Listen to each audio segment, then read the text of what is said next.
Sports Coverage presents Speed World. At the Autódromo Jose Carlos Pache in Sao Paulo, we're just minutes away from the first green light of the 1995 Formula One season. This is the Grand Prix of Brazil. Under typically unpredictable Brazilian skies, hello again, everyone. I'm Bob Varsha. Bem-vindo. Welcome to Brazil, a country that has given Formula One three of its greatest champions, Emerson Fittipaldi, Nelson Piquet, and the late Ayrton Senna, who was killed in a Grand Prix racing crash last year and is buried just a few miles from this racetrack. His presence is very sorely missed this weekend. There is much that is new in Formula One in 1995. One thing that has not changed, however, is the absence of '92 world champion Nigel Mansell, who was to make his much anticipated return this weekend, but he will not, simply because he doesn't fit in his new McLaren Mercedes. One thing that has changed, however, is the specification of the Formula One race car. And for more on that now, let's join my ESPN colleague, former Grand Prix driver, Derek Daly. Bob, the opening race of the 95 season here in Brazil brings with it the dawning of a new era in Formula One because of sweeping regulation changes. In fact, the biggest changes in the last 20 years that these cars must now conform to. In an effort to slow F1 cars down and to make them inherently safer, their governing body, the FIA, have mandated the following. Side pods are now extended further forward and act as crash structures. Cockpit openings are now longer and sides have been raised by 2 inches to help deflect flying debris, and a 3-inch headrest is now also mandatory. To reduce downforce, the front wings are smaller and the maximum depth of the wing is now set at 8 inches. The rear wing is also smaller and lower, reducing downforce and allowing for better rear vision. Perhaps the biggest change of all is underneath, where the step bottom has now been raised to 2 inches, reducing the aerodynamic efficiency of the floor. Now in the cockpit of the Sauber Ford, you can see they've gone above and beyond the regulation requirements because their cockpit sides are much higher than everybody else's. They also have more padding around the driver than anybody else. Now the engines have also been downsized to 3 litres, robbing them of about 100 horsepower. So what does all this mean? Well, the cars are slower, they are much, much safer, and to a man, the drivers say they are much more fun to drive. All right, thank you, Derek. It wasn't much fun on Friday for reigning world champion Michael Schumacher, who suffered a broken steering linkage in his Benetton and clouded the tire wall. Then on Saturday, he slithered off a wet racetrack and tore up his car. He's standing by now with our pit reporter, James Allen. Well, thank you, Bob. Just a few minutes to go before the start of the 1995 Formula One World Championship, and I'm standing by with the reigning world champion, the man who will be defending his title this year. Michael, how much of a buzz does being the reigning Formula One World Champion give you? It's a nice feeling to be it, and having another 25 drivers behind you who want to be it and want to beat you. I'm looking forward to defend my championship, getting the second championship. It's going to be a difficult and tough season this year, but I'm really looking forward for that. A few problems in Friday with the steering. Is that all sorted out now? It's all sorted out, as you saw yesterday. It's running perfect in Saturday's qualifying. I'm quite happy. Looking forward to the race? Yeah, exactly. Okay, well, the very best of luck to you, Michael. Good luck. Thank you. Bye-bye. Thank you, James. We're looking forward to the race as well, in memory of Ayrton Senna. This ESPN Speed World presentation is brought to you by Haviland Formula 3 Motor Oil. Add more life to your car. By Yamaha and your local Yamaha dealers. Right now, there's no better time to get your hands on a Yamaha motorcycle, ATV, or snowmobile. And by Toyota Motorsports, where technology on a fast track is built into every Toyota car and truck you buy.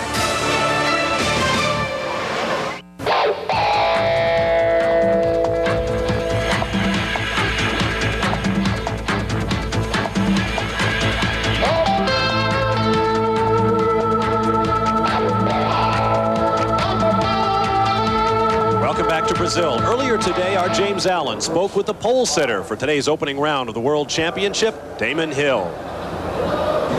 Damon Hill starting out well, pole position. Can't start any better than that, can you really? The car looks incredibly stable all around this circuit, which is a very bumpy track. I'm very happy with that. Well, I can tell you it's not. It doesn't feel stable when you're on the track. The surface is very, very rough here, very, very bumpy. But if it looks better than the other cars, then it's obviously the reason why we're on pole position. How different are you approaching this season from last? I think I'm able to approach it differently because I've got more experience and I've got a good chassis under my under my backside. And last year, the car was difficult, to say the least, to set up, and we've actually had more success this year in getting to grips with the car and getting it dialed in quickly. So I'm able to come out at the start of the season very aggressively and start attacking right from the word go, as I've proved by getting pole position. That was Damon Hill this morning. Now here's the starting lineup for today's opening round of the 1995 Formula One World Championship. On the front row, the two title protagonists from a year ago, Damon Hill of Great Britain on pole for Williams, Michael Schumacher of Germany next to him for Benetton. Row 2 will be each man's teammate, David Coulthard of Scotland in the Williams and Johnny Herbert of Great Britain in the Benetton. Row 3 will be all Ferrari, Gerhard Berger alongside Jean Alesi. Row 4 will be Mika Hakkinen of Finland in the bizarre new McLaren Mercedes next to Eddie Irvine of Northern Ireland in the Jordan Peugeot. Row 5 will be Mark Blundell sitting in for Nigel Mansell and doing a great job for the McLaren team next to Olivier Penny of France in the Ligier Mugen Honda. Row 6 will be the whole Tyrrell team, Ukio Katayama of Japan and Mika Salo of Finland. Row 7 will be Gianni Morbidelli of Italy in the Footwork Hart V8 next to the Sauber Ford of Heinz-Harald Frentzen of Germany. Row 8 will be Aguri Suzuki of Japan, returning to Formula One with Ligier next to Rubens Barrichello of Brazil, terribly disappointed to be that far back on the grid for Jordan. Row 9 will be Pierluigi Martini of Italy in the Minardi Ford next to his teammate and countryman Luca Badoer. Row 10 will be Karl Wendlinger of Austria, coming back from his savage crash at Monaco a year ago for Sauber Ford. Next to him, Belgian Bertrand Gachot in the Pacific Ford. Row 11 will be Taki Inouye of Japan in the Footwork Hart, next to the Pacific Ford of Italian Andrea Montermini. Row 12 will be Roberto Moreno of Brazil in the Forti Ford, a new team in Formula One this year, next to Jos Verstappen of Holland driving the Simtek Ford. And on the last row, Pedro Diniz of Brazil in the Forti Ford, next to Mimo Schiatarella of Italy in the Simtek Ford. Now let's take a look at this racetrack with the help of Derek Daly. This track runs in an anti-clockwise direction over one of the worst surfaces in Formula One. There's almost 100 feet of elevation change with mainly second and fourth gear corners. Now there's plenty of room to pass here, but the constant speed is so high that a mistake over the severe bumps usually leads you to the gravel trap. Biggest problem here, the physical punishment the driver takes because of the severe bumps on this terrible surface. Okay, thank you, Derek. We'll translate some of the names of those corners for you as we go along. Right now, let's get down to James Allen for a last-minute update. James? Bob, sensational news. I've just heard that David Coulthard and Michael Schumacher failed a fuel test this morning. They've both individually been fined $30,000 and are racing under appeal. I'll try and find out as much more as I can. Looks like a two-stop race for most teams, but no one has any information about what happens to the tyre wear because it's been wet all weekend. They haven't done long enough runs, so a big problem possibly with oversteer in the later stage of the race, but I'll keep you posted. Thanks very much, James. Many of these cars running with much smaller fuel tanks than in previous years. In fact, the Pacific team has only 90 liters, less than half of what they ran a year ago.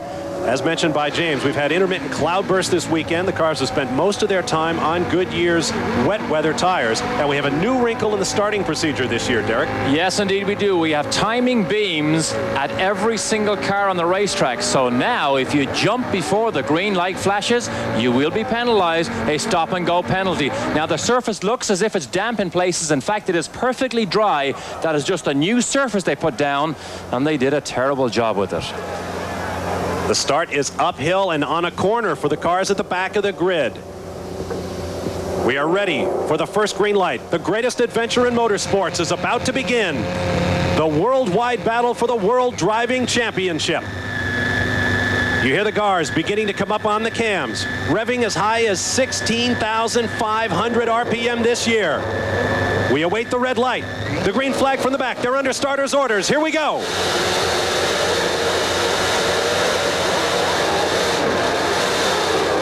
A very slow getaway for both of the Benettons to the right of your screen. Damon Hill drifts to the middle of the racetrack. Michael Schumacher is right there with him. Through the Senna S's, Michael Schumacher, the world champion, leads the way. One car went around coming down the hill, and this is very steeply downhill. Tremendous start by Schumacher. He did have the advantage of that inside line, but look, Damon Hill has a look down the inside. And the Ferraris come out in lockstep as Michael Schumacher clobbers a balloon on the backstretch. Schumacher was not that quick in the morning warm-up, and it's one of the Ligier's, Olivier Panis, who Ligier say is a major star of the future, and he is out already. Olivier Panis, the revelation of the 1994 season, is out of this race before it even begins. Michael Schumacher continues to lead. The Benetton has looked very, very twitchy all through the practice and qualifying for this race. There are the two Williams teammates running nose to tail, Damon Hill and David Coulthard. Now sharply uphill. This rise known as Junction, Jungsau. Now the pit uphill and very steeply uphill, Subida dos Boxes. 185 miles an hour here in qualifying. Very bumpy. There's a big downhill dip here. Then you climb all the way uphill. Heavy braking down to third gear and into the Senna curves. Great start for Mika Hakkinen, who's right up there into fourth place, bounding over the curbs. Schumacher and Hill picking up the battle where they left it off in Adelaide last November. Schumacher was dynamite yesterday in qualifying, absolutely on and over the limit to try and get this Benetton onto the pole. He just failed. But Damon Hill and David Coulthard have been fast every single time they've been on the circuit. Coulthard was the fastest man in the warm-up this morning, so watch him also. This is Ferradura, the horseshoe. Now a very tight section, sharply uphill here. This is where Schumacher crashed on Friday. Through the Pinheirinho, the little pine tree. There is a tree just next to this camera position on the outside of the course. Now Mergujo, a diving turn.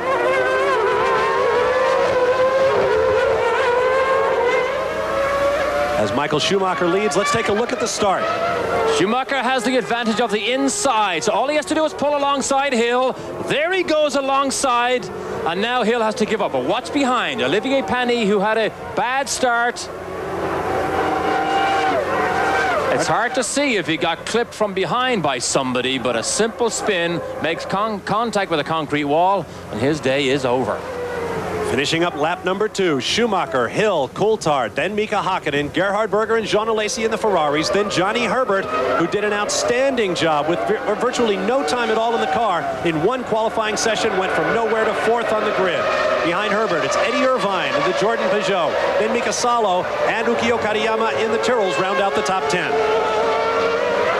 So often, these World Championship battles seem to come down to two men. It did finally last year, Schumacher and Damon Hill, and they take up exactly where they left off. This is where Schumacher crashed yesterday, inside with Damon Hill. Just listen. Look at Schumacher sideways.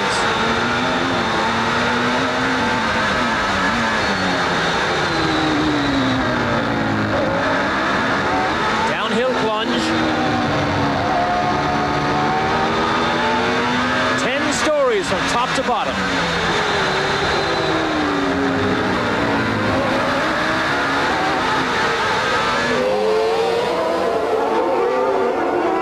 Michael Schumacher comes around to lead lap 3. Let's hear from James in the pit lane.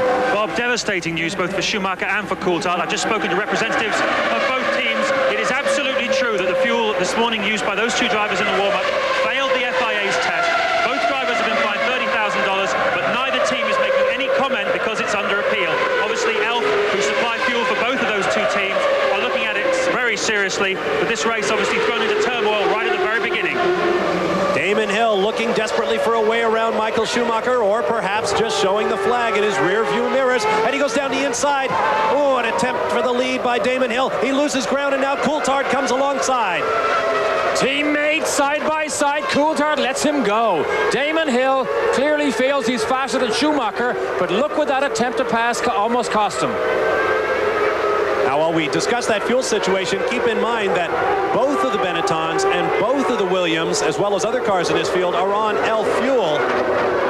And as far as we know, both of those transgressing cars' teammates, the sister cars, passed that fuel test. So it'll be interesting to see what happens. Nevertheless, Michael Schumacher, twitching under braking for this uphill left-hander, continues to lead.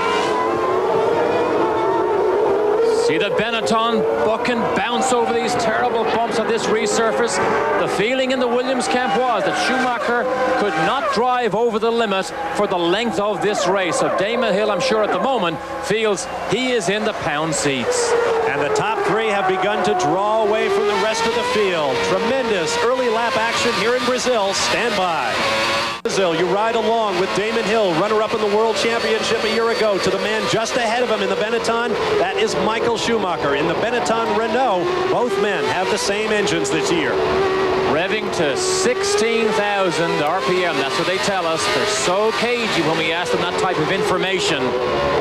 Both using 6-speed gearboxes.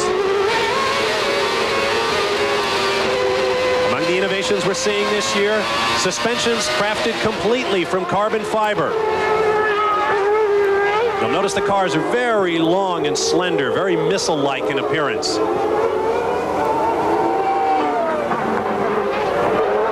Schumacher draws out a little bit of space between himself and Damon Hill, who also put some space between himself and David Coulthard. Coulthard, not known for his qualifying performances in the past, always has a tendency to race better. Down through the Senna S's, now plunging downhill. Very quick left-hander right here.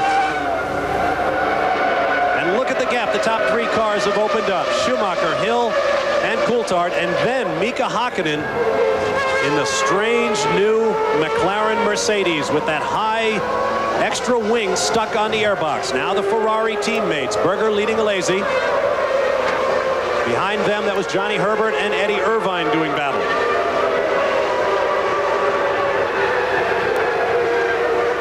The number of people outside this man's pit every time he finishes the session, we're 2 and 3 and 4 deep. Cameramen trying to get a word. He has to ignore so many of them. But the demands on the time of these top stars in Formula One is absolutely phenomenal. And not everybody gets what they want. There you see the rest of the runners, 7 through 12. In fact, Damon Hill and his wife Georgie, who's now pregnant with their third child, have bought a house in Dublin, Ireland. And will move to Ireland to help escape the bright spotlight of his popularity in Great Britain. The gap continues to stretch as Mika Hakkinen tries gamely to hang in there. He has now pulled out on the Ferraris. A huge crowd on hands. There's some 60,000 seats available for this event, and there was some concern. Local news reports said that half of them were unsold on Friday, but they seem to be pretty full here today.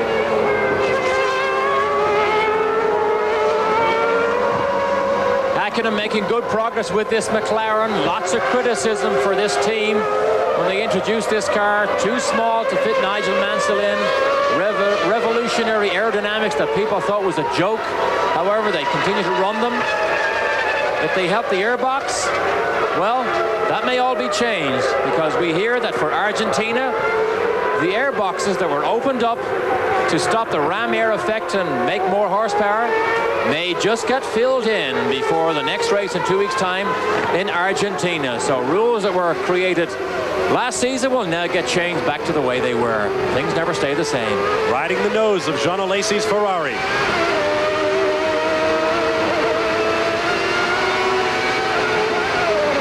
$60 miles an hour, third gear. This Ferrari in qualifying, just listen. 17,400 revs in qualifying.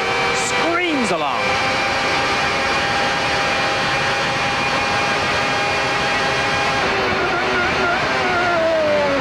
And look at that short braking distance to a very slow first corner. 50, 60 meters down from 180 miles an hour to about 60. And from this position, you can get an idea just how bumpy this racetrack is. Heads bobbing around. This is the Reta Oposta, the opposite straight or back straight, as you see the rest of the field now filing through. Good shot of Mika Salo there following Eddie Irvine. Salo currently running in 8th place. Ken Tyrrell told me this morning he is a potential star of the future because he has never raced here before. And as we talk, Damon Hill, the information just comes up, has just set the fastest lap of the race.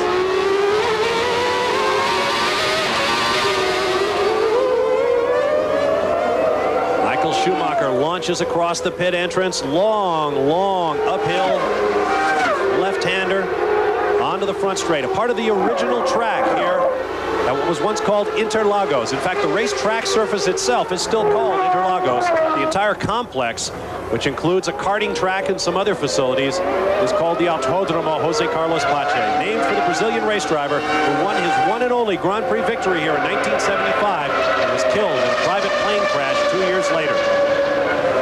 David Coulthard now slipping away from the slipstream of the two fast boys ahead of him. He may have made a mistake because he lost a huge amount of time. Häkkinen goes by. Mark Blundell, who was drafted in to replace Nigel Mansell, also did a stellar job in qualifying because with precious little testing, Mark Blundell qualified within half a second of Mika Häkkinen.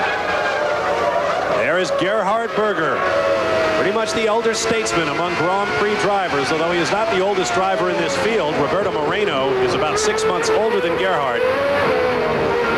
Lazy right up on his teammate's gearbox. Both drivers enormously enthusiastic about this new Ferrari.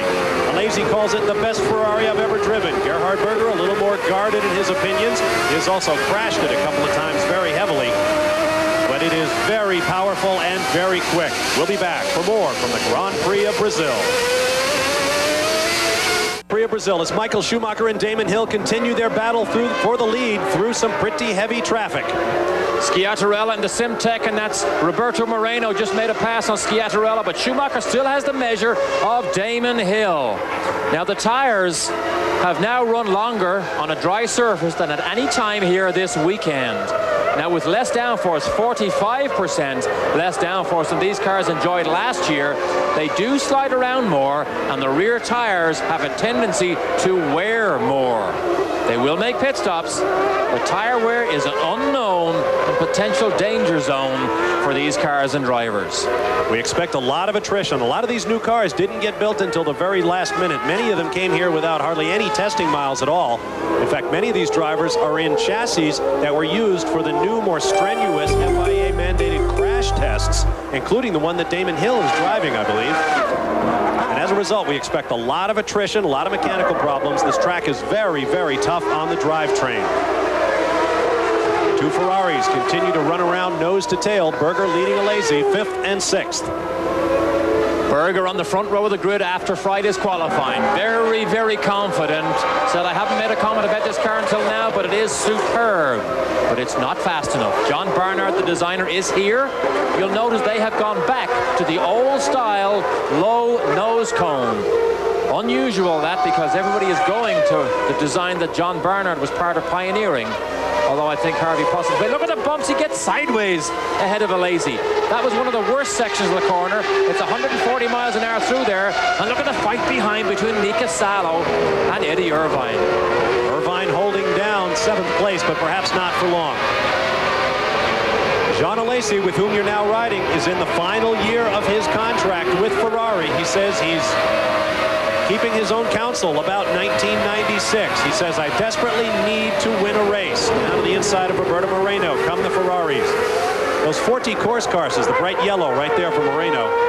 Those cars are painted in a tribute to the late Ayrton Senna, one of many this weekend. They chose the exact same color as the helmet painter used to put on Ayrton Senna's headgear.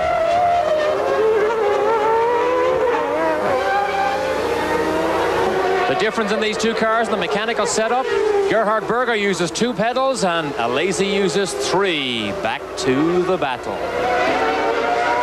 It's a good look at the new the new Pacific Lotus, if you will, having merged with the Lotus team. Keith Wiggins' new machine has a very different aerodynamic profile, including that little white bit off the nose, a platypus nose they call it.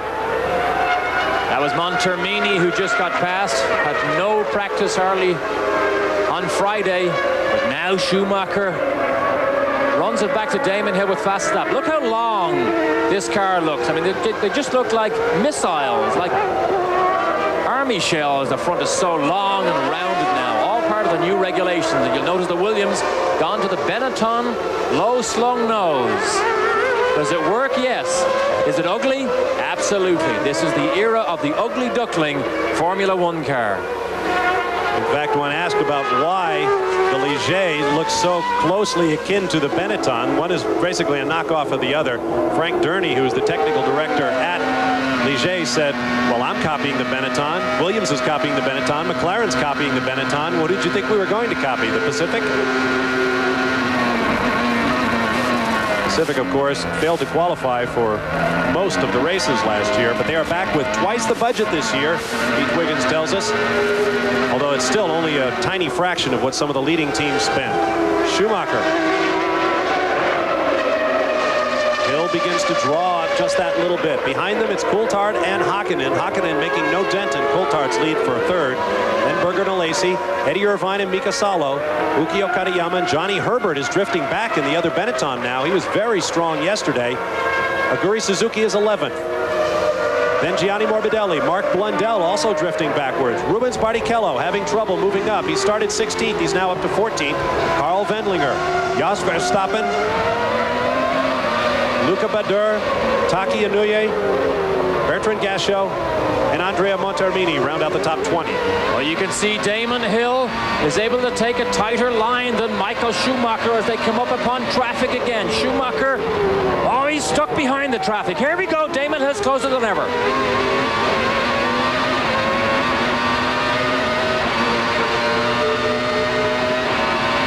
That's a Pacific car. That's Bertrand Gachot. He moves aside.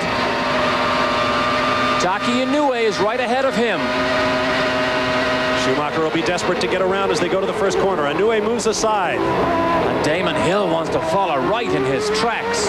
Watch how bumpy it is through this left-hander. Look at the steering.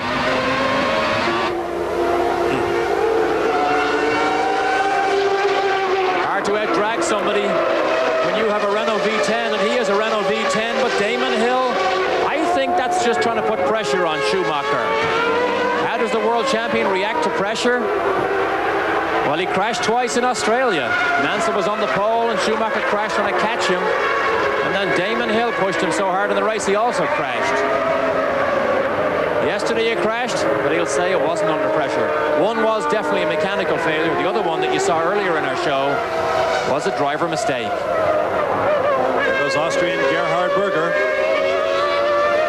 As you see, Heinz-Harald Frentzen has pulled off in the Sauber Ford. Pierluigi Martini must have been involved in that fracas with Olivier Panis, because they are both out without completing a single lap. The Ferrari getting a little squirrely.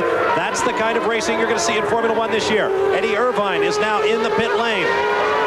And we have a Tyrrell stranded out on the racetrack having spun. And this is a very long pit stop. Something obviously wrong with the Jordan Peugeot. We will get a look at that Tyrrell, we presume. Now remember, Salo and Eddie Irvine were absolutely side by side. I don't know whether they made contact.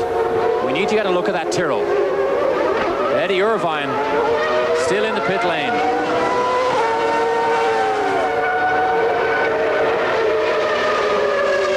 Down the back straightaway come the leaders in the Grand Prix of Brazil, getting ready to go around. One of the Minardis will be back in just a moment. 19 of 71 scheduled at the Grand Prix of Brazil. The leader is in the pits. And it becomes a battle of all those people surrounding Schumacher. It was a very good stop, 7.6. Williams have to beat that. Historically, Williams are not as good as Benetton in the pit lane. While we were away in commercial, Jean Alesi brought the Ferrari in and out. The stop was 9.9 seconds, but the total time in the pit, 34 and a half. That tells you how much time can be lost as you slow down for your pit stop and speed up for your exit. We have a 75-mile-an-hour speed limit in the pit lane in Formula One. That's Gerhard Berger right ahead of Schumacher. Rubens Barrichello smoked his way into the pit lane. There he is right there. He certainly looks as if he's done for the day. What a horrible weekend he's had. Notice the helmet Rubens Barrichello is wearing. It incorporates the yellow, black, and green stripes that Ayrton Senna, his personal racing hero, used to wear.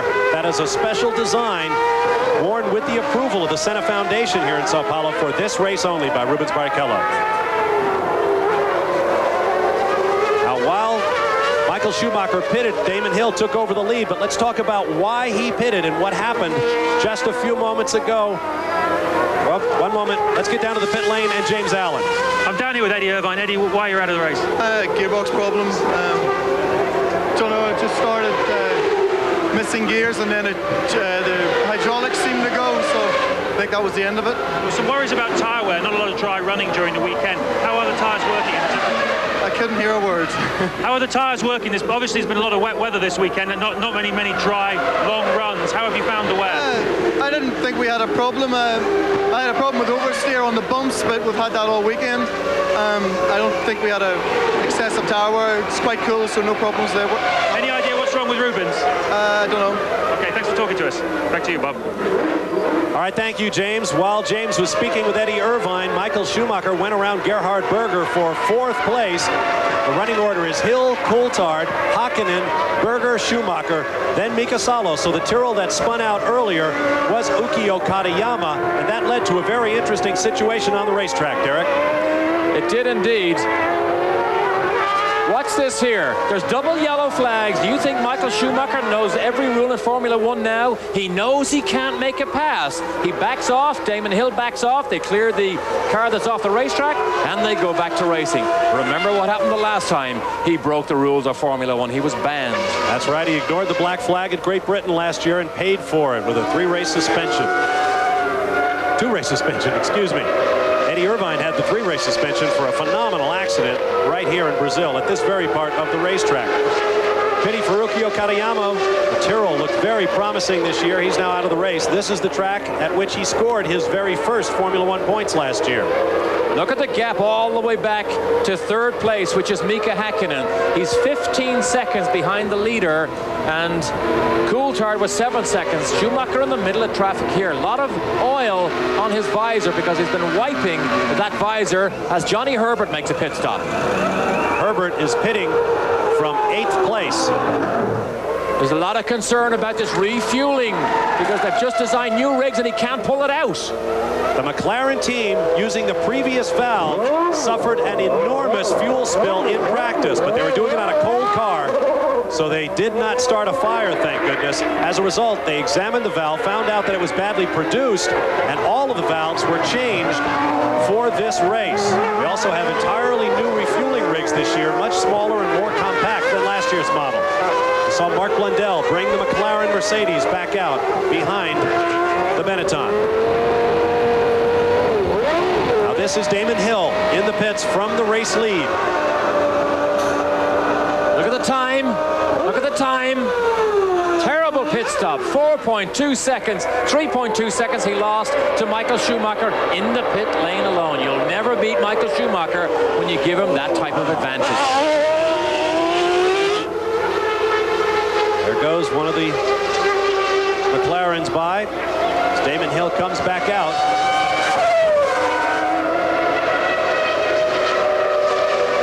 Now in the back straight. Big bumps right through here. You see the cars jumping around on the racetrack. All of the cars on Goodyear's B compound. One of their harder compounds. Have a look at the replay of Johnny Herbert's pit stop. The problem is they can't put the fuel hose in properly, then they can't get it out properly. And that is 5 separate attempts, and eventually a big old yank gets that fuel hose off the Benetton.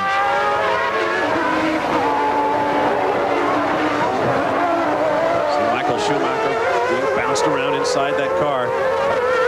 Rubens Barrichello himself said, even though I'm Brazilian, I must admit this track is very bad and it cannot be resurfaced. They have to tear up the entire surface, destroy it all, and rebuild it from the base up. Or else get somebody who knows what they're doing to resurface it, as David Coulthard, who momentarily led this race. How quick will his be?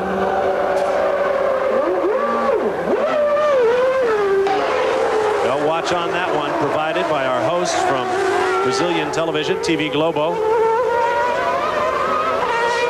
Mika Hakkinen being pursued by Damon Hill, and that is for position. Mika Hakkinen in the McLaren, the red and white car. The middle of your screen is the race leader. This is for the lead as Damon Hill comes down the inside. Note that wing high on the back of the airbox of the McLaren. People have been likening it to a cruise ship. Yes, and we have affectionately called this the SS Finland, because from the side view, it does look like a cruise ship. Ron Ron Dennis, the manager of the McLaren team, says a totally new monocoque is being built up for Nigel Mansell, who needed the extra room. In fairness to the team, the car was built around Mika Hakkinen before they ever signed Nigel, who's bigger in the shoulders and hips. He'll have a whole new monocoque. And the cost to the team, $500,000. You saw one of the yellow 40 course cars pulling over to let the race come through. So despite Damon Hill giving 3.2 seconds away to Michael Schumacher on that slow pit stop, Schumacher was obviously slower for the laps that he stayed out, and Hill managed to get away with that slow, long pit stop. Pit stops continue. They're juggling the leaderboard. We'll take a look at it, sort it out for you. Here comes Hakkinen in the McLaren. We'll be right back to Brazil. Grand Prix of Brazil, round 1 of the 1995 Formula One World Driving Championship. You ride with Gerhard Berger in the Ferrari, the only car among the top 13 of the 17 still running in this race who has not made his first pit stop. See, the Velcro strap on his right-hand side driving glove has come loose. I doubt if that would bother him, but that usually keeps the glove tight around the palm of your hand, which stops you getting blisters. Passes a car limping along. Just listen, 17,000 plus.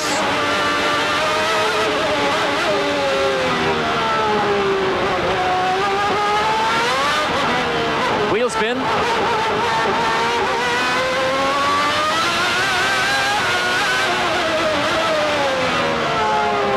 Pico de Pato, Duxville. Bertrand Gachot in the Pacific. Small teams keep struggling. Roberto Moreno makes room for Damon Hill, the race leader. Behind him, Michael Schumacher is 2.5 seconds back. Then Gerhard Berger, whom you just watched, but he still has a pit stop to make. David Coulthard runs 4th. John O'Lacey 5th. Mika Salo in the Tyrrell 6th, having a great race. 7th is Mika Hakkinen. 8th is Aguri Suzuki. 9th, Johnny Herbert. 10th, Gianni Morbidelli. The remaining cars still in the race. Mark Blundell, Carl Wendlinger, Taki Inoue, Andrea Montermini, Luca Badur, and Roberto Moreno. Moreno just gets passed by Schumacher. He was in Europe till Thursday evening. Got a call to come home to Brazil to race this car. He doesn't think he's fit enough to last the race at full race speed, but he says he will be by Argentina. It's an investment of the team in Moreno and Moreno in the team. They have a driver coach on that 40-course team, René Arnoux, famed for his drives with Renault's factory team and Ferrari. Let's get down to the pit lane now and James Allen. Bob, a little bit more on the situation with the Elf fuel. Schumacher and Coulthard, of course, found to be running illegal fuel in the warm-up this morning. What's going to happen is they're going to do a second test at the end of this race. They're running under appeal, but if Schumacher's fuel is found to be illegal, and David Coulthard's, they will lose their points for this race. That's all. They have a $30,000 fine as well, but that's all the points they will lose. There's no more strict penalty than that. But obviously, if Schumacher wins the race and then loses his 10 points, it'll be an awful empty day for him. Bear in mind also that 7 teams in the pit lane use Elf fuel. It's the Elf fuel that's found to be illegal. I think it's something to do with the additives, although no one will confirm that. But Benetton has a few long faces here as they wait to find the outcome. Well, although this is supposed to be commercially available fuel, or at least based on that, there are 150 different ingredients for the chemists to play with when it comes to the fuel in these Formula One cars. As a result, the rules are very, very strict. Gerhard Berger finally makes his stop. Interesting, that 12-cylinder Ferrari among the thirstier engines in Formula One, but he waited the longest before coming in. Oh! They took the brake board away and then put it back. Get him up, they're saying. The right front wheel was not on properly. They have a new locking device now on these wheels, very similar to used in IndyCar. This is the first year they're using them. Perhaps it did not go on. If you finish the race without the locking device, you can get disqualified. Saw Gerhard Berger's thumb on that red button on the top of his steering wheel, or yoke, since it's not a wheel all the way around, helping him to maintain that 75-mile-an-hour speed limit. It sounded like a rev limiter prattling away. So costly time in the pits. Look at Hakkinen down the inside. Oh, he gets squeezed. That's a lazy. That's for position. They're fighting over 6th. Well, there are the moments. 125 miles an hour at the apex, and Lazy puts the squeeze on him.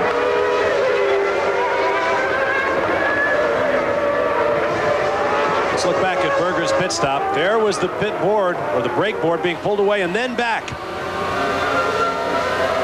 Berger can be thankful that they actually did manage to stop him in time. That wheel probably would not have made it to the pit, to the end of the pit lane. The wheel might have, but the car wouldn't have connected to the wheel. 28 laps down, 71 scheduled. It is Hill, Schumacher, Coulthard, Berger, Salo, then this battle, Alesi and Hakkinen. Mercedes would not tell us what this engine revs to. It is a V10. It is the only custom-made, designed 3-liter engine, designed for the specific job. The sump is small enough to fit down inside the lowest part of the chassis, which makes up the two-inch step. However, people think this is revving to 16,500 revs. Look at this, he's past Alesi. Alesi gets caught in traffic. They're still side by side. The pass isn't completed yet, but a left turn is coming up. That favors the McLaren. Oh, when you get down the inside like that, then you can be brave, but you do have to give up eventually, and Alesi does. Still looking for that elusive first win for Ferrari, and he is frustrated. Is McLaren trying to get ready for this season? The backup car to the two chassis being run by Mark Blundell and Mika Hakkinen right there for McLaren. That backup car was in Estoril, Portugal last Saturday. It was in Silverstone, England on Tuesday after having been modified for further testing. It was in the pit lane here in Brazil on Thursday getting ready for this race. That's one way to help spend $100 million a year or so preparing for a Formula One effort. Alesi flies over the start-finish line. There is Mika Hakkinen in his view of the Italian just ahead. He's going to make a move down the... Oh, I'm sorry, a replay of the pass. I'm losing my head. We'll be back. Is off the track and out of the race. He climbs out of his car. Here's a look at what happened. Center chicane, bottom of your screen. Loses control as he turns right, and as soon as you get to the gravel trap, and he just catches the gravel trap, the day is over, and Michael Schumacher had a full view of that.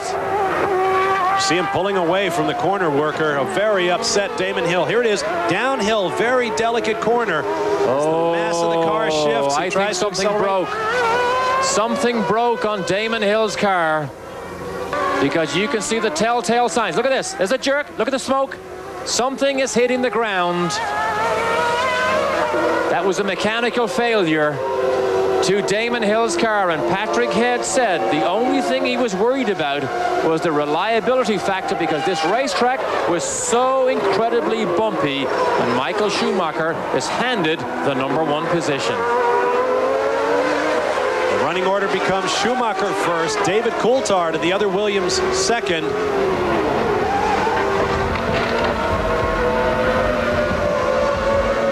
Obviously a replay of Damon Hill's accident. I couldn't hear, other than the tire squeal, I couldn't tell if anything went wrong. Perhaps we can look at that one more time. Schumacher, Coulthard, and Salo are now your top three. Let's take another look and listen and see if we can tell what happened to Damon Hill.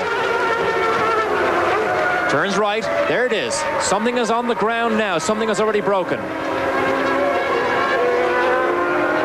See it? There it is. At the right rear. Mechanical failure for Williams. Unusual. We don't often call that very much. But now David Coulthard is out there, and Johnny Herbert is out. So the list of retirements, as is normal here in Brazil, suddenly shoots up. So, one Williams, one Benetton. Tit for tat. Once again, it is Schumacher, Coulthard, Mika Salo, the Finn in only his third Grand Prix start for the Tyrrell team, is right there on the podium at this point. Mika Hakkinen runs fourth, Jean Alesi fifth, Gerhard Berger sixth for Ferrari, then Gianni Morbidelli for the Arrows team, Mark Blundell in the second McLaren, Aguri Suzuki is ninth, and in 10th place, Carl Wendlinger, as Johnny Herbert drops out of the 10th spot.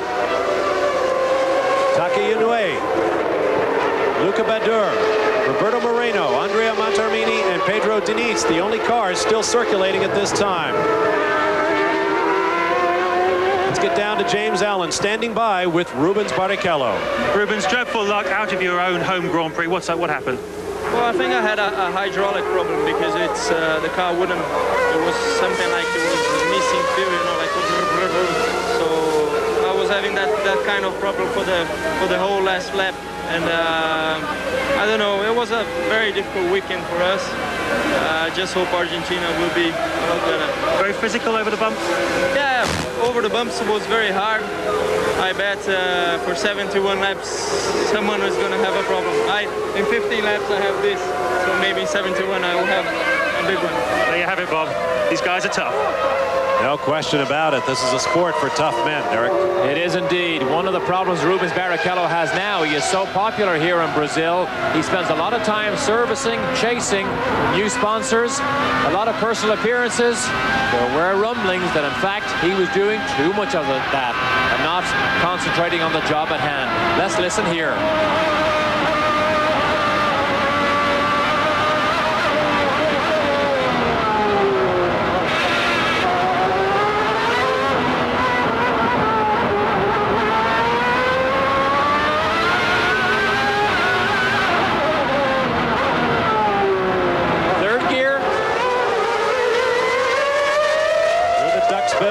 Diving turn. Alesi and Berger run 5th and 6th. 34,000 revs between those two cars. 1,400 horsepower. Oh, when was the last time we saw a Benetton and a Williams out of the race and both Ferraris still in it? And we're not even at halfway yet at the Grand Prix of Brazil.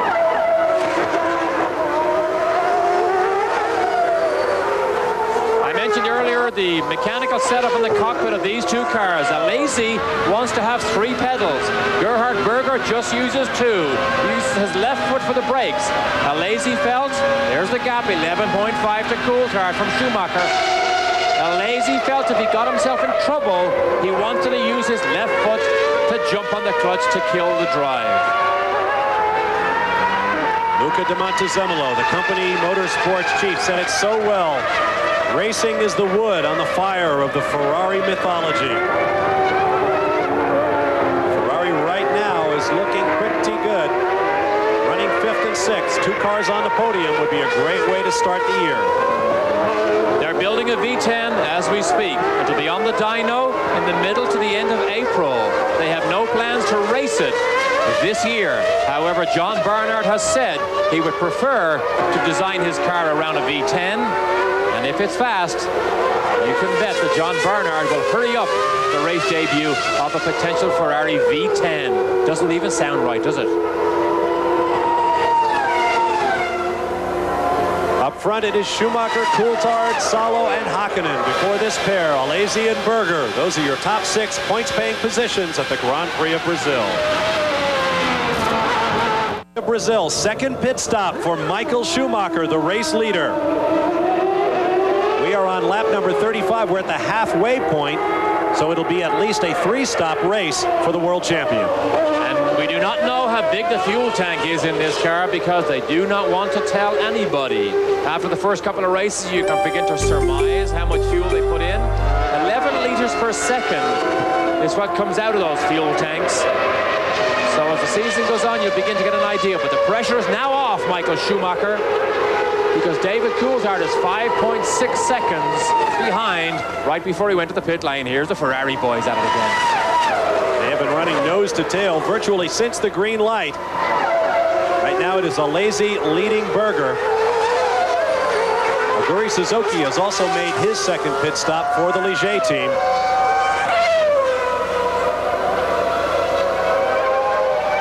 Circuit called Interlagos, between the lakes, not lakes really, but reservoirs. To the west, Guadapiranga. To the east, Billings. Hard to believe who can start a Formula One World Championship year with so little testing. The Ferrari was built late. It went to 3 separate test sessions. It rained at 2 of them. Gerhard Berger was the main driver. He crashed 2 cars, one at Fiorano and one when the suspension broke at Estoril. So they came here with precious little dry weather testing on this new John Barnard design.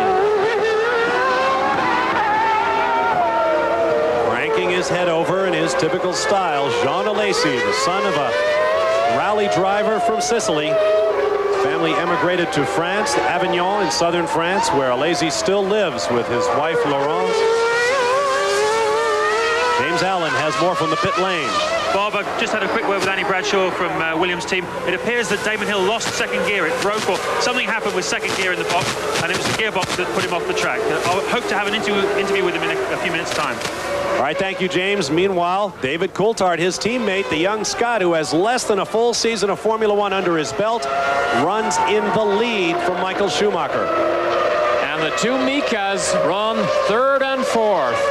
Now, these are Finnish countrymen. Believe it or not, they were rivals in Formula 3, and they are not good friends at all. In fact, they hardly even speak to each other. But Mika Salo, who enjoys backing from Nokia, you can't miss that name on the tier of Nokia, is a Finnish electronics company that have backed this man, and he is at the right place at the right time because Ken Tyrrell thinks he can guide him to stardom. Right along with Mika Hakkinen. Those two not only raced together in Formula One, they split the season. If one Mika didn't win, the other Mika did. Salo went off to Japan and raced in Formula 3000 without a lot of distinction for some time. Then finally got his act together and got a break in Formula One last year. Ironically, with Lotus, the same team that gave Mika Hakkinen his first entry into Formula One. All the suspension members you can see in the McLaren, wishbone steering and push rods, all carbon fiber. Not steel-covered carbon fiber as initially came out in Formula 1 3 or 4 years ago. All carbon fiber now. Only the top, not the bottom wishbones.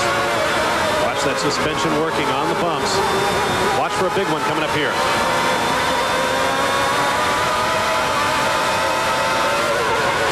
There it is. Audio not as clear as the Ferrari. 16.5 this Mercedes revs to. This one doesn't make your ears bleed. There's that unique dorsal fin. Well, it's a horizontal fin, basically. It's a dorsal wing, I guess you would call it. Much talked about. In fact, there was some discussion by rival designers that perhaps that wing created a high pressure area at the airbox vent. And that has been a part of the discussions. As Derek mentioned earlier, apparently we are now being told those vents will all be closed up for the next race in 2 weeks' time in Buenos Aires, Argentina, because they simply cannot enforce that aerodynamic regulation. Whoa, and around goes Sala. Same place Senna spun a year ago. That was third place. He's got to keep the car running. Yes, he does. Keeps it running. Lost his third place. Fourth place was Alesi. And then Gerhard Berger. There goes Hakkinen across the start-finish line. I'm wondering if those were raindrops we saw on that onboard camera a minute ago. Mika Hakkinen's rear wing is broken. Here's Salo. Under power, loses it, a simple spin, a 180. Luckily, he doesn't get to the gravel trap. But somewhere along the line, Mika Hakkinen has lost part of his rear wing. There it is there. The left section of Mika Hakkinen's rear wing is broken off. That car will begin to oversteer. That's one of the upper panes, the movable sections on the wing. An element is the word I'm looking for. It's the upper element, and now Mika Hakkinen definitely is going to have aerodynamic problems. Let's take one more look as one of our Brazilian TV cameramen gets very lucky here. 60-mile-an-hour corner, third gear. Into the gravel trap, manages to keep it back on, steers it very well going backwards. Luckily, he didn't high-side it there. But Mika Salo lets Hakkinen by, lets Alesi and Berger by, and comes back on in sixth place. But it would be interesting to see how Hakkinen can hang on now ahead of the two Ferraris. And Salo did not pit immediately. But he is going around on those dirty Goodyear tires. That will not help him either. We'll take a quick timeout while things have settled down and be back for more of the Grand Prix of Brazil in just a moment. This ESPN Speed World presentation of the Grand Prix of Brazil is brought to you by Kawasaki Motorcycles. For a dealer near you, call 1-800-661-RIDE. We are back in Brazil, and no, Roberto Moreno is not the poster boy for a hair transplant clinic. He is just one of the funnier guys in Formula One, and he was a big hit at this morning's driver introduction. You ride along with David Coulthard, the young Scot, with less than a dozen starts under his belt. He is running in the lead of this Grand Prix with 44 laps complete. He is 8 seconds up on world champion Michael Schumacher, but Schumacher is closing in. Mika Hakkinen just ahead is in danger of going a lap down. Just ahead of him is one of the Sauber Fords. That was a huge time loss right there for David Coulthard. And Schumacher has been catching him about a half a second a lap for the last 5 or 6 laps. Look at that rear wing of Hakkinen's. Obviously not too big a handicap because McLaren would have changed it as he stopped. But Coulthard, what a position he is in, has never raced here before. That's right, Mika Hakkinen has made a pit stop, and they did not choose to fix that wing because he's going as fast as he did in qualifying. Ferrari pit crew in action. Once again, trouble getting that valve off the car. Jean Alesi is down and out, a very slow stop. Let's get down to the pit lane. James Allen is standing by with Damon Hill. Furious pace, it looks like you and Michael picked up where you left off in Adelaide. Yeah, I was thinking that myself. It was back to usual, you know, same situation really. I was sort of pounding him and chasing him. It was very, very close, very exciting. But I think we had possibly had the edge because I did a better pit stop and we're still looking good. We'll have to see how the race carries on. We'll have to do a post-mortem on the whole thing. And I mean, you don't need this really because the championship's hard enough without handicapping yourself by not finishing the first race. Obviously a very disappointed Damon Hill. There you see the gap from David Coulthard in number 1. Oh, as he lights up the right front corner. He knows Schumacher is closing. He knows he's lost time in traffic. Oh, David, be careful because stars are created when they perform well under pressure. The pressure is being turned up on David Coulthard now. Will he perform when the spotlight is firmly on him? He certainly has performed well here in practice and qualifying. 5.8, and it was 5.6, or else the other way around. Let's talk about pit stop strategy a little bit. Michael Schumacher has made 2. We're deep into the second half of the race now. David Coulthard has made 1, but Schumacher's stop was very close to the midpoint of the race, and there is the world champion himself. We anticipate happening the rest of the way. Coulthard is likely to have to make a stop, perhaps Schumacher as well. We can only presume that both of those cars will have one more stop. And Schumacher, remember last year, where Schumacher lost a race again with pit strategy when he made 1 stop more than the Williams of Damon Hill? It may happen again. Good picture there of Mark Blundell, who did an exceptionally good job also in qualifying. There's Gianni Morbidelli in the new look Arrows produced footwork car for 1995. Let's get down to James Allen. Bob, tyre cuts has just come off David Coulthard's crew in the pits waiting for him. I think we could be about to have another stop. Also, the Benetton crew just behind me are all set for another pit stop. So looks like it could be quite exciting down here in a few minutes' time. All right, James, thanks very much. Climbing the hill, there is Michael Schumacher. A man who has moved the goalposts in terms of the fitness level required of Formula One drivers. A resting pulse down in the 30s. Adrian Newey, well known to American IndyCar teams as David Coulthard. David Newey watching for his driver to bring it in. This needs to be just consistent, not spectacular. I think Newey was a little concerned that they were pushing Carl Wendlinger's Sauber up the pit lane in David's way. Still a 10.8. That is not World Championship speed in the pits. Look at the hand on the button. The cruise control button. That's it off, away he goes. Now where is Schumacher? The whole race might depend on how quickly or how slowly Schumacher can get in and get out of the pits. Schumacher assumes the lead during that pit stop. Right before they went in, the lap previous to this, David Coulthard was 0.2 of a second quicker than Schumacher. So he does seem to have the speed to run with him. Carrying the flag for Williams, only started racing cars 6 very short years ago. Look where he is now. Potential World Championship material. And perhaps Perhaps a symbol of that, Coulthard recently moved to Monaco, where most of the Formula One driver fraternity lives. He and his girlfriend, Andrea Murray, who is Canadian by birth, now living in the Principality. Good look at clouds overhead. Rain is not out of the question here in Brazil, and when it comes hard and fast. We'll be back with more from Brazil after this. On a quiet hillside above the city of Sao Paulo lies the Morumbi Cemetery, and within it, the remains of perhaps the greatest driver of all time. The children of Sao Paulo know Ayrton Senna as the man who befriended them. On his grave, it reads, "Nothing can separate me from the love of God." He is still remembered all over the city of Sao Paulo. For them, it is always Senna sempre, always Senna. Back at the Grand Prix of Brazil, I spoke with a member of the TV Globo fraternity who said their TV ratings dropped 40% following Senna's tragic death at Imola last year. And there are many people in Sao Paulo who cannot even mention his name without weeping. And we all went up there to visit Senna's grave. Every driver on this grid virtually went up there to pay their respects, and it was very, very moving. Into the pits comes Gerhard Berger in the Ferrari. This is Berger's second stop. Tremendous fuel management from the Ferrari team. This means that all of the top cars will have completed their second stops. And he had just climbed up to third place. Much better pit stop, but again in the high 10s or mid 10s. Benetton seems to consistently do faster pit stop. You saw his right thumb on that cruise control button. But Benetton seemed to win the race in the pits every single time. There is David Coulthard. 50 laps complete of 71 scheduled. Coulthard carries the colors for the Williams team. One more final note on Ayrton Senna.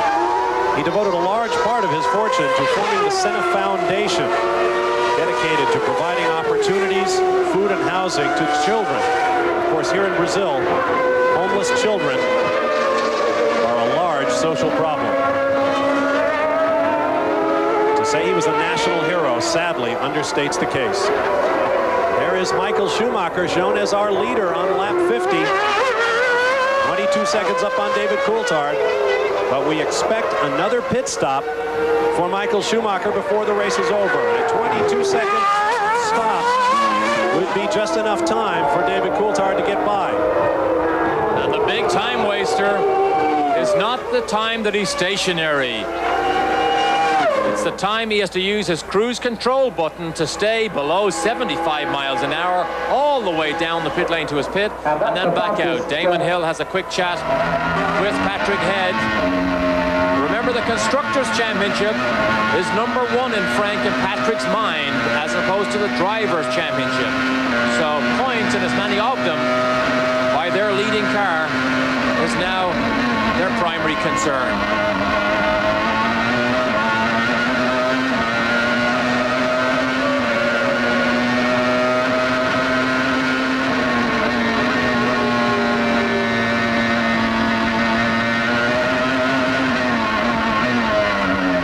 Up the front.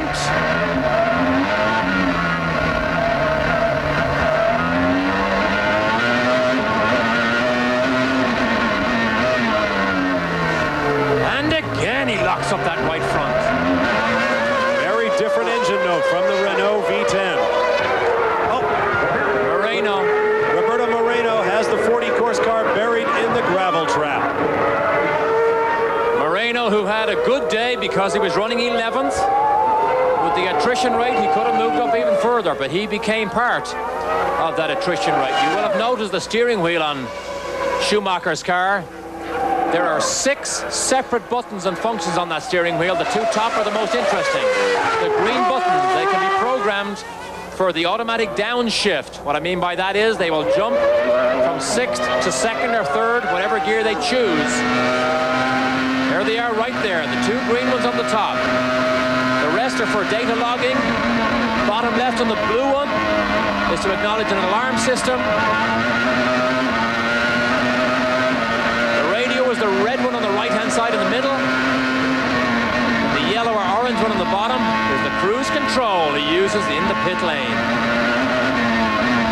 The gap back to the second-place car of Coulthard, 26.2 seconds. Then Gerhard Berger, Mika Hakkinen, Jean Alesi, Mika Salo, who had that big spin, Gianni Morbidelli, Mark Blundell, Aguri Suzuki, and Andrea Montermini. Luca Badur and Pedro Diniz, the only other cars still running. We expected attrition here in Brazil, and we have had it.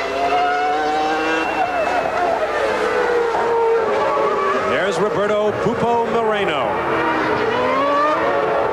who very much wants to go back to IndyCar racing and is looking desperately to put a deal together to run at the Indianapolis 500. Here's Schumacher in the pit lane. Let's get down to James Allen waiting for the world champion. Well, it comes down to moments like this, Bob. This is a critical stop now for the Benetton team.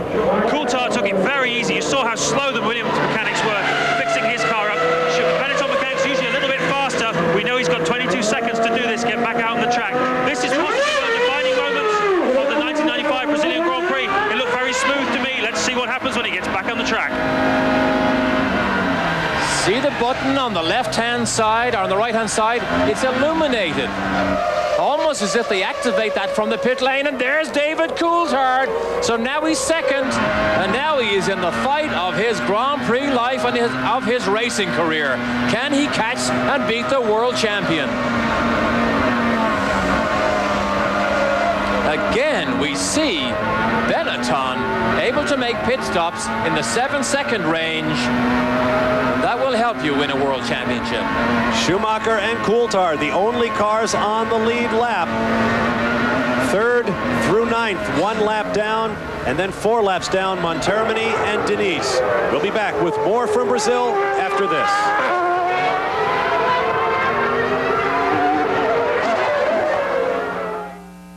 Round 1 of 16 in the 1995 Formula One World Championship. Bob Varsha, Derek Daly, and James Allen, glad to have you with us on a day that still threatens rain here in Brazil, but for the moment it is dry, the longest dry stretch we've had all weekend. There is David Coulthard, the young Scot, driving for the Williams-Renault team. 2nd place, just 3.5 seconds behind the world champion Michael Schumacher. Oh, that's a favorite inside right front to lock up with Coulthard and with Michael Schumacher. You're beginning to turn right and all the weight goes to the outside wheels. Therefore, they keep rotating. The lighter inside wheels, i.e. that right front, is the one that locks up.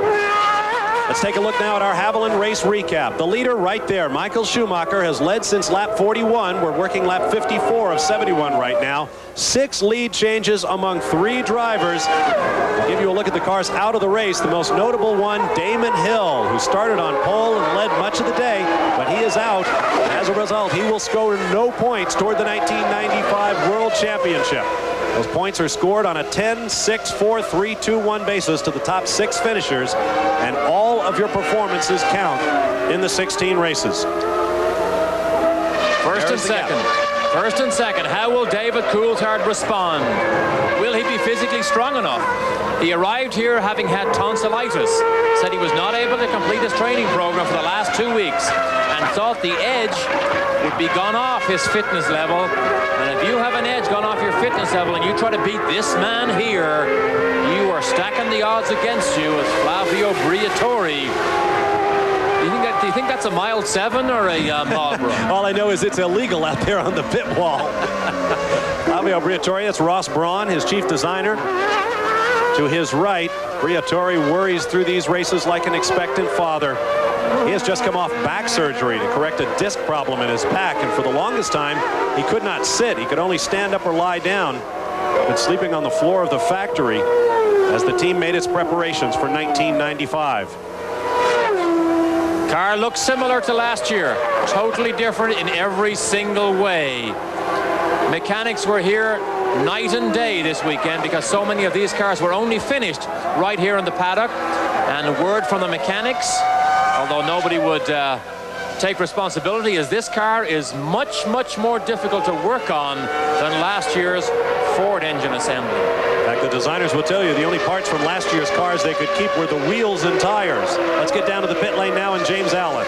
Bob, motor racing is such an unpredictable business. We've just had the tyre stops, the race looks set, and guess what? It it's starting to rain. I can feel spots, they're getting heavier and heavier. This race has a tendency to get wet in the last quarter of it. If you remember 1991, Ayrton Senna won, stuck in 6th gear, Riccardo Patrese catching him up.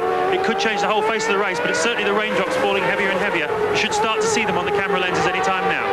Oh my, remember a couple of years ago when Alain Prost spun out of the lead, a downpour on the front stretch only of the racetrack? Well, that news will be conveyed to the drivers, so Michael Schumacher has that to think about as well. There you see drops on the onboard camera of David Coulthard. Another way to turn the pressure cooker up on a young driver like David Coulthard. As if he doesn't have enough to cope with, trying to wave the flag for this team.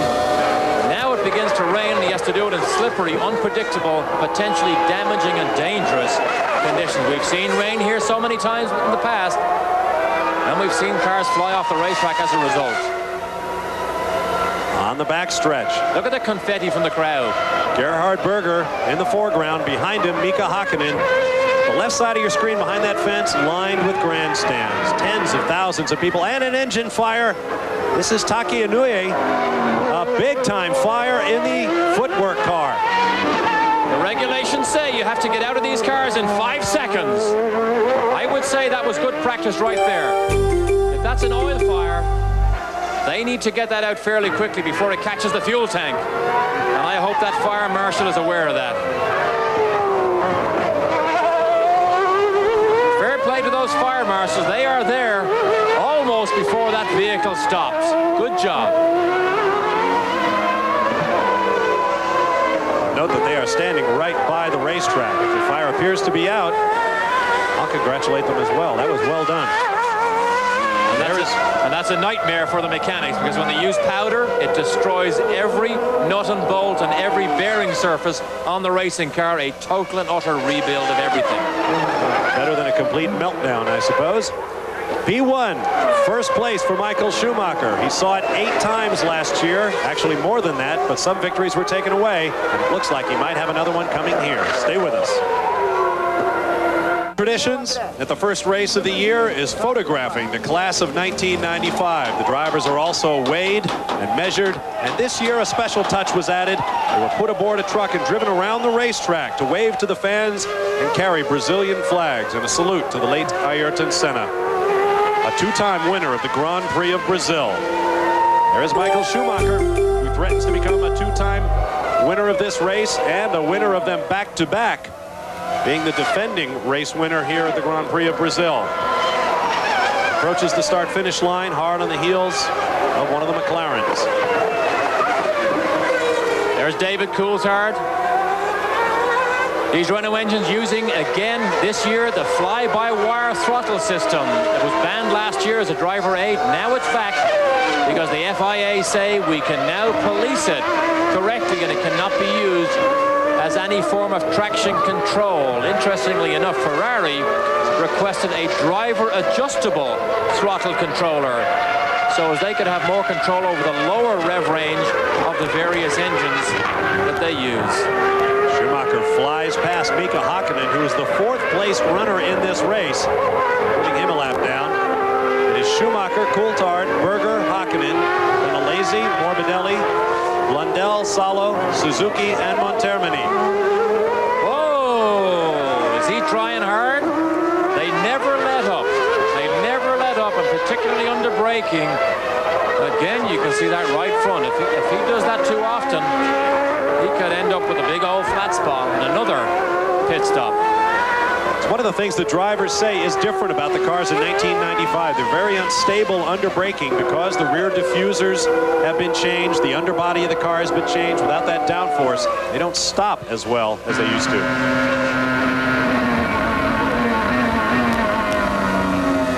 Obviously, the audio not matched here with David Coulthard. I mean, he wasn't downshifting on that 6th gear straightaway. And that is audio from TV Globo, not from our superb audio mixer. Right here, Brian. Actually, that audio is coming from the Mercedes V10 in the back of Mika Hakkinen's McLaren, if I'm not mistaken. That is one of the 2 onboard video sources being offered to us right now.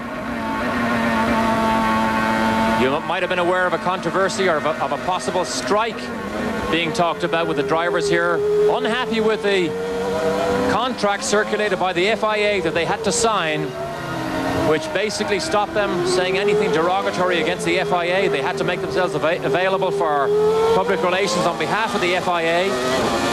And there was a liability problem if they had an accident.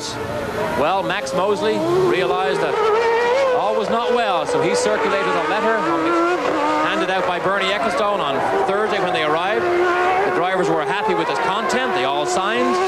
They all got their super license, and they all went ahead and did their business. The ones I've spoken to have said they also went ahead and bought extra insurance because they are concerned about their liability should they, in some way, endanger a corner marshal. Say last year in the rain-drenched race at Suzuka, Japan, when Martin Brundle spun off and hit a corner worker. Not his fault. He was doing his job as a racing driver. But if that man had chosen to sue, that's the kind of liability that the drivers were concerned about. And Martin Brundle, for one, told me he has bought extra insurance. Martin Brundle is here, not as a racing driver, with his Ligier hat and t-shirt on, standing by, waiting for his opportunity to drive the Ligier. He may replace Suzuki in Spain and Monaco, and Martin Brundle thinks the new Ligier, although we haven't seen it, but it looks identical to this car right here, except it's dark blue. It's got a Mugen Honda engine. He thinks it has tremendous potential. Less than 10 laps remaining in the Grand Prix of Brazil. It is Schumacher, Coulthard, Berger, Hakkinen, Alesi, and Morbidelli in the top 6 spots. Flashing up to the start-finish line, the blue flag waves for the Ferrari, asking him to get out of the way of Michael Schumacher, the race leader in that blue and white Benetton. Gerhard Berger lets him go by just enough. And that will not go down well at Maranello in Italy. Berger running third, but has to move over and get lapped by the race leader. That is not a good sign for that new Ferrari. A year ago, Michael Schumacher lapped the field in this race.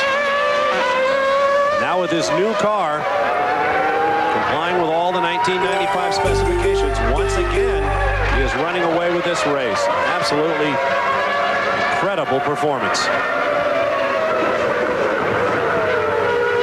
These Formula One engines just scream so much. Of course, the reason they're allowed to rev that high is the pneumatic valve system, because valve springs, the old antiquated valve springs, antiquated by Formula One standards, can only accept revs about the 14,000 range.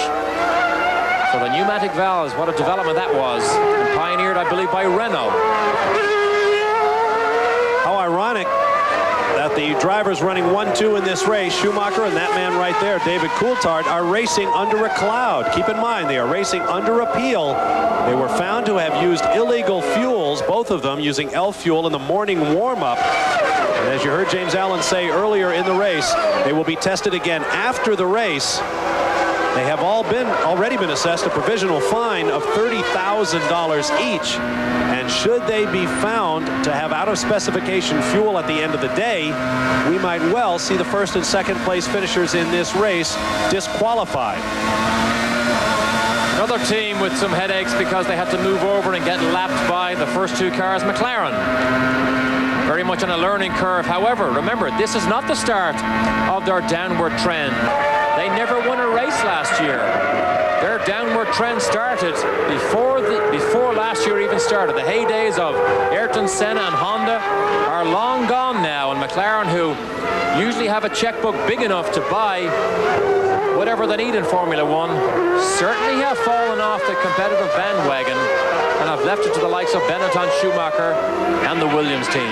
Ron Dennis said, though, it would be premature to count out the experience and success of a Mercedes-Benz name and a McLaren International. Oh, in fact, Ron at a McLaren press conference earlier this week was very strident about it. He said a lot of people and a lot of journalists have been kicking sand in our faces as a result of the car problems and so forth. And the fact that we won no races last year, he says, we will have the last word. So far, the journalists still have the ammunition.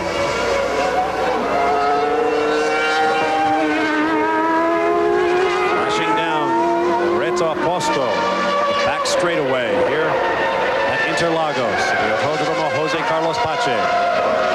Lots of familiar IndyCar names here watching the proceedings this weekend. Raul Boesel came over to do some promotional work for Marlboro.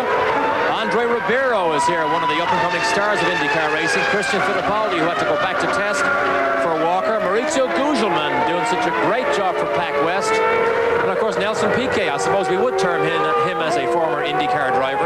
Very, very popular here, though, Nelson is. Obviously, 3-time world champion. Look at this again. 8 laps to go, and Schumacher still locks up that right front. The gap remains 8 seconds between Schumacher in first, Coulthard in second, and then Gerhard Berger in third, 1 lap down. We'll be back with more from Sao Paulo in a moment. S's and into the Sun Curve, Michael Schumacher of Germany, opening the defense of his World Driving Championship in 1995, running out front here at the Grand Prix of Brazil. The circuit 2.687 miles around, down from nearly 5 miles. Hairy-chested Interlagos circuit that you drove, Derek. Yes, indeed. The old one was a lot longer, a lot more difficult. But there are some very famous photographs of some very big names that competed. It seems a long time ago. The circuit is very different now. Emerson Fittipaldi won the first 2 points-paying Grand Prix here in 73 and 74, then the late Jose Carlos Pache in 75. Through the years, Ayrton Senna won twice here, Nigel Mansell has won here, Alain Prost has won here. So David Coulthard does not have the speed to beat Michael Schumacher. What he needs now is just the consistency to stand on the roster. What a start to the World Championship year that would be. Schumacher was the youngest ever world champion. You never know what happens in a long, long season. This man here, many people believe, has the potential to be a world champion. Scotland has produced many, Jackie Stewart and Jim Clark, of course, being the two.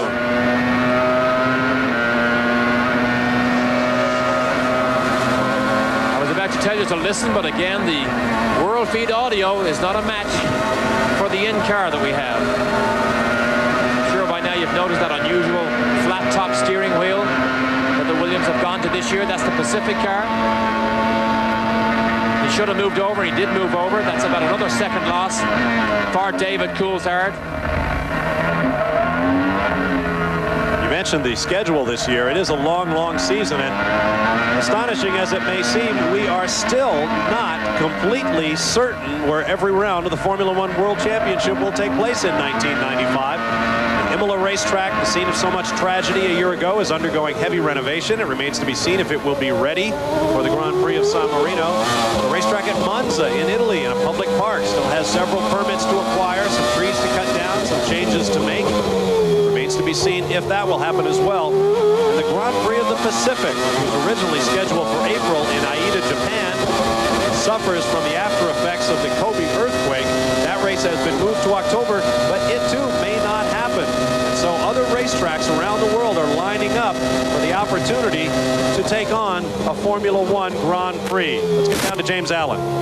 Bob, it's going to be a long evening for the teams here. It's going to take some time before the FIA makes a decision on the fuel. Of course, the team that stands to benefit the most is Ferrari. Gerhard Berger is running in third place. It's unofficial because it came from the press secretary, who couldn't actually speak to Jean Todt when I asked him, but he said he thought that Ferrari is just going to wait and see what the FIA did, not press for a protest, just see what happens at the end of the evening. But quite a lot of people are going to be here late tonight figuring this one out. No question about that.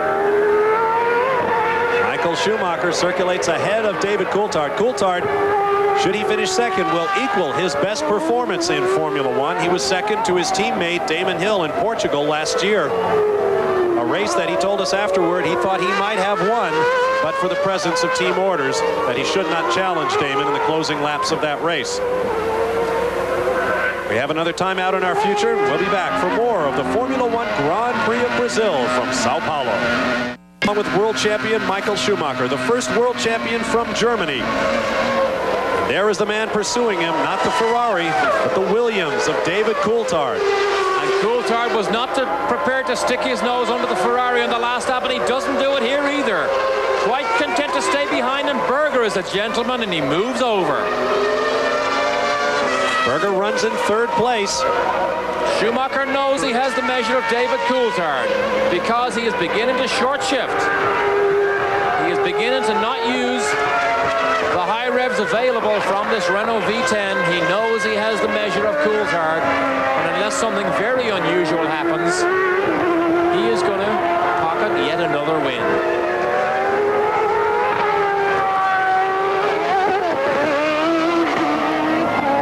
There it is. 3-4 laps earlier, it was 6, it went up to 8, now it's up to 10 with 1 lap to go. And this despite the fact that Schumacher has made 3 pit stops. Look at the gap from Berger to 4th place Hakkinen. 3 pit stops for Schumacher, 2 for Coulthard. Shows you just how hard Michael Schumacher has been driving. Renault are so dominant in Formula One. This is not a custom designed 3-liter engine. This is a sleeved down version of last year's 3.5-liter engine. Renault said, 2 laps remaining, Renault said they simply did not have enough time to design a complete new engine. Well, the sleeved down on D-stroke version seems to be performing very well. Renault started their partnership with Williams back in 1988. And what a success story that has been. There's David Coulthard now just coming into the top of the picture. Quick look at the Ligier there. You can see how alike it is to the Benetton, even with that short shot as it went through the bottom of our picture. That's Aguri Suzuki making his return to Formula One after 2 years off. He says he's not quite up to the fitness level that he needs. He's going to learn a lot about his fitness level by the time this one is over. It's a warm day here in Sao Paulo, but there is a breeze blowing, 10 to 12 miles an hour, I guess. Temperature in the 80s when the sun is out, but we've had a lot of cloud cover, and that has certainly helped these Goodyear tires. Now the shadow's becoming a little more stark even as I speak. Tom Walkinshaw no longer the technical director of this team, Benetton. He has moved down just 2 pits to the Ligier team. But Ross Brawn, who was Tom Walkinshaw's man, as Schumacher takes the signals to start the last lap. That's the general there giving the signal for last lap. But Ross Brawn, who was the designer that Tom Walkinshaw brought into Benetton, is still there and very much in charge. Well, following an off season with dramatic rules changes to cars and engines, new drivers coming into the series, other drivers leaving, the calendar changing constantly, one thing has remained constant: the talent and skill of Michael Schumacher. You can see the headrest behind his head. 75 millimeters, or just about 3 inches of rubber padding. He gave that credit for his crash.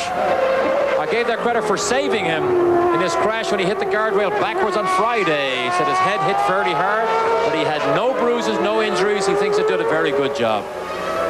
Just a couple of corners remaining now for Michael Schumacher. Last year, he threatened Nigel Mansell's single-season record for victories. Mansell had 9 back in 1992. It was 8 last year for Schumacher, despite all of the disqualifications. Now his fist in the air with 1 corner to go, and the checkered flag waves over Michael Schumacher, winner in the first race of the 1995 Formula One season. Career win number 11, and that will move him up a little bit on the all-time victory charts. Second place unofficially behind him, 8 seconds back to David Coulthard, while Gerhard Berger will finish 3rd for Ferrari. I think David Coulthard had a great day. There he is, comes up beside Michael Schumacher to give him his personal congratulations. What a learning experience today would have been for David Coulthard. You're in the land of samba and carnival. Michael Schumacher takes his 2nd straight victory in the salute of the flag workers. But now he and David Coulthard must pull into Parc Fermé, allow their fuel to be tested, and then they can simply wait. As will we. We'll stay with you as long as we can, but Should we not have the final denouement to this story? There's Pedro Diniz. Spare a thought for him. A lot of folks thought his ability to drive a Formula One car was surpassed only by his ability to pay for that Formula One ride, but he finishes 10th here in his Formula One debut, and that is worth some congratulations as well. We'll wait to see what happens with Michael Schumacher. If you don't hear it from us, check SportsCenter or your morning newspapers, and we'll see what happens. Intriguing story here at the Grand Prix of Brazil. This ESPN Speed World presentation has been brought to you by Bridgestone, the next revolution in tires. And by Honda Motorcycles. Stand out from the crowd on a 95 Honda Custom. From high above the Autódromo Jose Carlos Pache, here's a look at the final results of today's first round of the 1995 World Championship. Michael Schumacher over David Coulthard, and Gerhard Berger takes the final podium spot. Mika Hakkinen, Jean Alesi, and Mark Blundell finish in the other points-paying positions. 7th through 10th, Mika Salo with a good run in his first effort for the Tyrrell team. Aguri Suzuki, Andrea Montermini, and Pedro Diniz, the local favorite from Sao Paulo. Over on the podium, national anthem of Germany plays for Michael Schumacher. Eric Daly, your final thoughts. I think we got a glimpse today of Mika Salo, who can be a very big name in the future in Grand Prix racing. The Jordan team was a very, very big disappointment. Gearbox troubles plagued them during qualifying and practice and put them out of this race. And Ferrari and McLaren, they are going to have giant-sized headaches because they were nowhere near the pace of the Williams or the Benetton. Well, they'll take points any way they can get, but you're right, they are empty points when they consider how far behind they are. And of course, the next race is in Buenos Aires, Argentina in 2 weeks' time. They don't have the opportunity to return to their factories and work these cars over. We expected a lot of attrition, and we got it. Of the 26 starters, 16 failed to finish. Michael Schumacher also picked up the fastest lap. But the question remains, what of that judgment on fuel? As we've mentioned, the ELF fuel used in the morning warm-up by both Michael Schumacher and David Coulthard is being studied by officials, and it remains to be seen whether they will keep the points that they earned so well here today. Now the traditional spraying of champagne from high above, Michael Schumacher.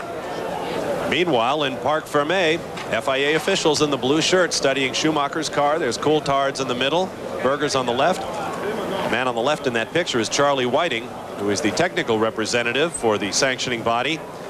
And there are some hard decisions to be made, Dirk. And we can only hope that the decision was decided on the racetrack this afternoon and not away in some courtroom, because ELF Fuel, who supply a lot of this field here, will not just take this lying down if there is a serious problem. Let's join James Allen now with David Coulthard. David, an excellent result. How would you assess your own personal performance today?